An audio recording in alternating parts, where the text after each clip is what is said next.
Parents are being asked whether they want they, them pronouns used in kindergarten-aged children in Queensland. Look, if you're an adult, you can go whatever you like. Do whatever you like. But why on earth have this year's cohort, 46 kindy kids, been nominated by their parents as they, them, on consent forms sent out by the Queensland Curricular and Assessment Authority, the ones who couldn't get Julius Caesar right last week? I mean, parents have been shocked to discover they must select their child's pronoun as part of a transition statement kindy teachers prepare for the child's transition to primary school.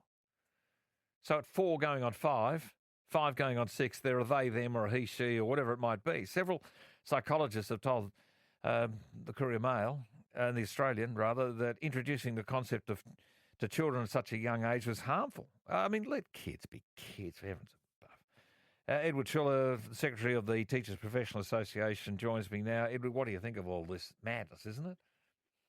Yeah, it is, Gary, and thanks for having me on. Look, our membership's view on this is very clear. 91% of our members, when we surveyed them, believe that transgender ideology has no place in the classroom.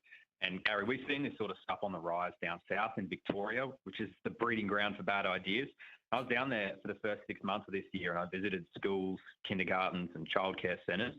And at one childcare centre in particular in Footscray, filled with 2, 3-year-old children, they've got trans gay pride flags hanging up everywhere. And it's like, well, for what purpose is this but to push this onto children? And your viewers may also be aware that in Victoria, the government is enabling children to socially transition and barring teachers from actually talking to the kids' parents about it.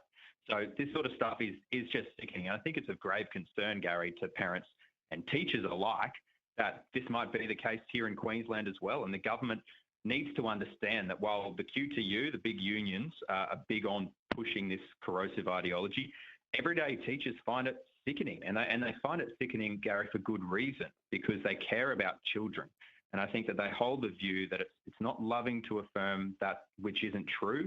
And children deserve compassion, they deserve protection, and they deserve the truth. So, I mean, I'd say to the Education Minister, John Paul Langbroek, who's quoted in that article that you referred to in The Australian, you know, teachers have a very strong view on this matter. They don't want transgender ideology in the classroom.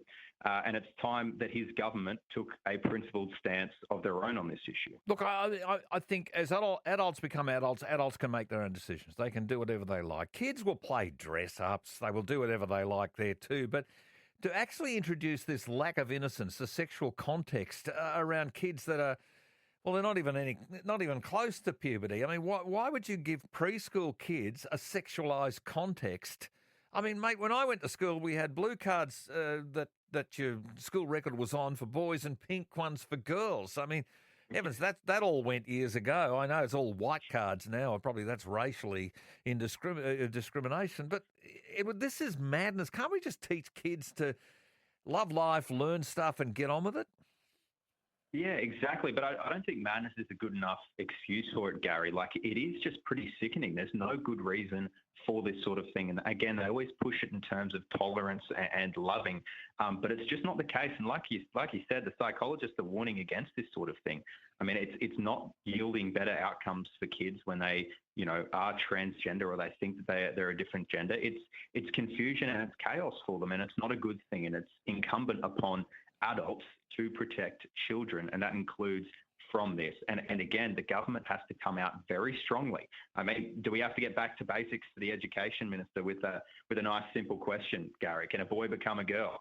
Is that what it's come to? Yeah, well, I just think given some of the other context that's around the preschool space in recent weeks, you know that this is distracting again from the basic mission, but introducing these sexualised contexts on these young kids, I think is a form of child abuse. And the QCAA can't get basic exam questions right, curricula right, and now they want to go and deal with gender issues. Spare me.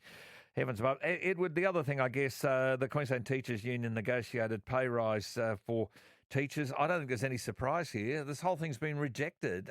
Not enough people around the table doing the negotiations, my take. That's exactly right, Gary. And this has been a dog of a deal from the start. And the QTU knew it. When they announced it, they said that they agreed with it in principle at the start of last week.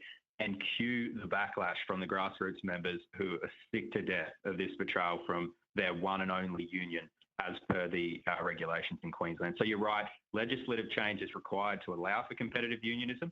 But it was so bad, Gary, that the QTU had to turn off their comment section on their social media posts. They were getting absolutely hammered. So it really is a bad reflection on the state of education and also more broadly unionism in the state. It's just a charade, Gary. And teachers are suffering, as are students, and parents are being shut out of education. So like that we advocate for at the TPAA, bold systemic reform is required, and that's only going to come when there is another voice at the table. So again, I put the question to Premier Kusafuli and the Deputy Premier Jared Blay. Will you change the law to allow for competitive unionism in the state of Queensland? That's what teachers are crying out for. Yeah, I think teachers are only just one group crying out for that. But Edward, make sure you're listening after 5. We're going to talk to a parent who's actually interested in his child's education and the system's working against him. So I'll just leave that there and you can have a listen after 5 like everyone else. Good to talk to Edward Schuller from the Teachers Professional Association, the Red Union, the alternate union, another set of voices.